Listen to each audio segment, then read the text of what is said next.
அஸ்ஸலாமு அலைக்கும் வரஹ்மத்துல்லாஹி வபரகாத்துஹு.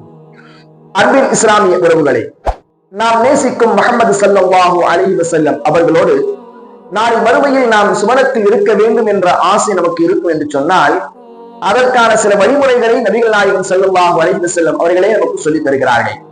ஒரு கட்டத்தில் இப்படி சொன்னார்களே, யார் அனாதைகளை ஆதரிக்கின்றார்களோ அவரும் நானும் சொர்க்கத்தில் இப்படி இருப்போம் என்று சொல்லி தன்னுடைய சுட்டு விரலையும் நடுவிரலையும் சற்றே இடைவெளி விட்டு செய்கை காட்டி சொன்னார்கள்.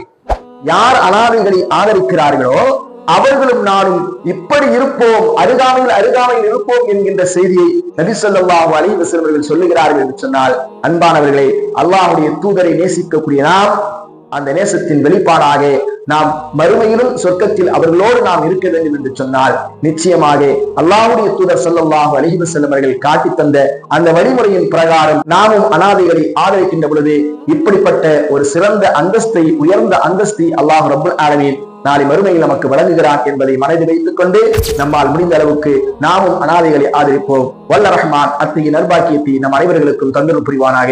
வஸ்ஸலாமு அலைக்கும் வரஹ்மத்துல்லாஹி வபரகாத்துஹு.